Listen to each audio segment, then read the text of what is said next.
First and Told exclusive. Joining me now, my main man, Coach Chris Scott, one of my all-time favorite coaches. This is championship week for you. I want to start at the beginning of this spring season, though. How has this spring season been different? How has it been more challenging than a traditional fall season? Well, I think that just every perspective. I mean, realizing that we might not have even gotten this in, and the stress of that, knowing that, I've spent 20 years of my life in my profession of trying to help kids get into school and mentoring and teaching and coaching them, and then not to be able to be around them. I mean, that's tough. And then on top of that, knowing that we needed to be around each other. I needed them, they needed me. And that was tough. But again, kind of keeping the faith and staying strong, and as a blessing that we finally were able to kind of piece it together in the state of Virginia and find the safest way to go about this. And I just couldn't be more thrilled from the beginning. I told the guys, I said, listen, we're used to having everything programmed so much, like every second of practice, every rep of practice, who's getting this rep, why are we doing it? Everything's, in the coaching world, we have it all scripted, right? And then I said, but listen, it's not going to be scripted. This entire area, like knowing that Monday could happen and then Tuesday we could be put on, all shut down. But whatever we do, whatever second we get together, we're going to make it the best second, the best 5 minutes, the best 10 minutes, the best Monday practice. And that's what those guys, the whole thing in the last 15 months, it's been challenging, but it's been one of the most rewarding. When I take a look at Virginia, I give Virginia, the VHSL, all of the credit in the world, because being up here in the Northern Virginia, Maryland area, I look at Washington, D.C. public schools who were not able to play at all and what that means to those student athletes in inner city D.C. I look at PG County, one of the most prevalent athletic for student athletes in the country, they not being able to play and what that means for those student athletes. For your young men in your area here down there in the 757, which again, I'm a native of as well, what would it have been like for them had they not been able to participate? Because a lot of people say it's just the game, but this is more than a game. So what would it have been like for them had they not had the field and or the courts to be able to go to during this time? Well, I think that, why is football the greatest sport known to man? And I will be the first one to tell you, because it's the biggest team sport. And it's about the human connection. And when you can't have that, those guys, like being able to play with their teammates, being able to connect with people, being able to connect with college coaches and show what they could do, they need it.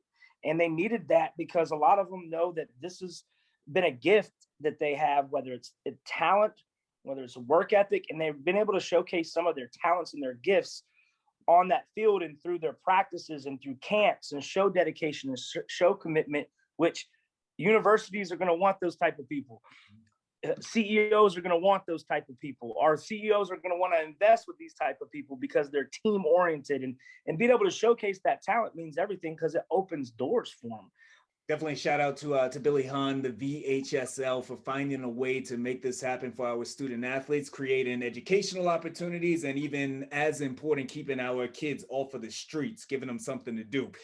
You all's team during the spring season, you haven't just found a way, Coach. You've been dominant. 8-0 thus far, undefeated for the most part, unchallenged. Even I know that last week you all had to play a bit of a tough game there. But as you take a look at this year's team, last year's squad was great as well. How does this year's team compare to last year's Tigers? Yeah, I know that it seems weird when I keep talking about this, like, human connection, right? Like, it's like, what do you mean by that? I mean, the spirit of just what church is church is going and talking and relating to that, your neighbor, and loving one another and being able to embrace one another, right? That's what we do with a team. And these guys get a chance. The reason why they're so special and the reason why they're so dominant, they've been doing this together since they were 6 years old. I've just been blessed to fall into a driver's seat of these young men and just allow them to let me come along for the ride. I mean, these young men, Teron Richardson and Tyvon Norfolk, these guys are telling me stories of when they played, when they were in fourth grade and third grade, and there's, watch when we get out, watch film and the explosive plays. When we get a kickoff return, there's a convoy of people out in front to lead that guy into the end zone. They're trying to beat one another, and it's like your effort in that play, as Coach Marion says, that's at Pittsburgh now, your effort and your commitment of where you are and how you go on that play without the ball in your hand shows how much you love and are committed to this team and your teammates. Another thing that brings forth good energy is making it to the championship game. You all are back here again. This is championship weekend. We got South County again. Yeah. Last year, you all lost in a heartbreaker to this South County team. Coach, what did you take from that game? What did you learn from that game that'll help prepare your squad for this weekend? Well, that that they deserve and work to be there too, and that they're talented too as well, right? And they are. I mean, how can you not be a fan of Brock Spalding and the amazing catch that he makes every other play? It seems like, I do follow you on Twitter, so I got a chance to see a lot of those and break them down. But just a fan of football, and that those guys can get after it. I know that they're well coached, and the fact that they had a chance to, last year, if you look at the category of things, we dominated every category on that on the stat sheet, except for the score part. And so with that, you go back and you start to break down, okay, where and why. And some of the little things that they do very well, they were able to get into situations and play situational football, offensively and defensively and in special teams, to be able to negate some of our explosiveness and to negate some of our key plays, even making a penalty in the right play at the right time, in coverage or here and there. And they just did that a lot last year to play as a tight-knitted group that I thought. So I think that our guys kind of took away that, hey, listen, it's about these little things, and it's about doing the right thing at the right time. And learning that has allowed us to really come together a little bit tighter, and to value those little things, because they're all going to add up to that big thing that we're trying to all win at the end of the year. Speaking of little things, your defense has allowed a little amount of points. I believe that during the spring, a grand total of 23 points allowed, 9 points allowed coming into last week's game. I look at your front seven. I've been tracking them. This front seven, they are big, they're strong, they're aggressive, they attack the ball. I believe, and look, you have forgotten more about football than I've ever known, but I believe that you all are going to make it very challenging for South County to run the ball at all, which maybe that plays into their favor, Coach, and here's why. That means that they're going to have to throw the ball to Brock Spalding, which is who you're talking about. And this is my question. Week after week, I see coaches make the decision to cover 10 man-to-man. And I say to myself, why don't they bracket this kid? Why don't they keep the safety over the top? Why don't they make anybody else beat them except for 10? So, Coach, this is for you. The world is listening right now.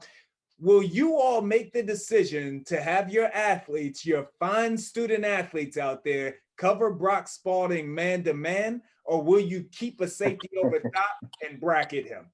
Well, I think that, whenever you have a great athlete, you gotta make him show the 3-point shot. You got to make him show that he can drive it to the hoop. You got to make it, see if he can, go to his right and go to his left. So, you got to give him a couple different looks. And, he talked about that too in his last route that he ran for that last game. I'm not going to miss anything, Chad. I won't miss anything. I don't go to sleep, buddy. And he talked about how he ran his post route differently.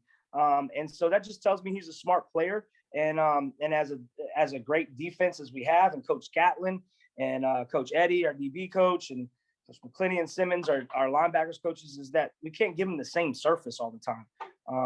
I can't tell you whether that's going to be man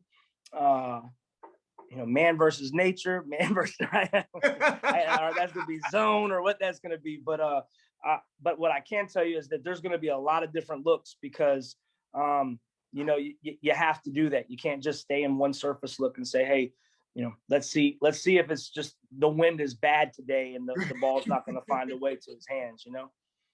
I definitely feel you on that, Coach. Look, I'll get you out of here on this, and we'll bring it back and wrap it up. This game, though, I know that it means a ton to you. I know that it means a ton to the Oscar Smith community as a whole. So, winning a championship this weekend, what will that signify not only to yourself and your legacy, but also to the entire Smith community? Yeah, I think that it's just for one, it's going to definitely solidify the continued dominance that was there before I got to Smith. We always talk about the ability to stand on the shoulders of giants. And there have been some really great coaches there. There's been some really great players, some of the best in the country, top to bottom, and we see them play in the NFL now. And we get a chance to go ahead and see if we can become part of those giants and continue to raise that bar and expectation. So it means a lot to the continued success at Smith and to the community that has done nothing but pour their heart and soul into one another and love their Smith football. We had a tragedy hit this year where our main booster guy, who is responsible for how getting our field looking the way that it is, the paint, the uniforms, the coach's office, and so many things with other sports that he just continued to contribute. And Claude Stafford, passed away right before our first playoff game at the game. And it was extremely hard. Our guys have embraced that. And he said last year, he said, Chris, you guys are going to get back here and you're going to get a chance to win it. And I'm going to make sure you guys look good doing it. And he got us new uniforms. So he's done his part. And we're hopefully going to keep preparing to do everything we can to make sure we do our part come Saturday. So it's going to mean the world to all of us. First and Goal.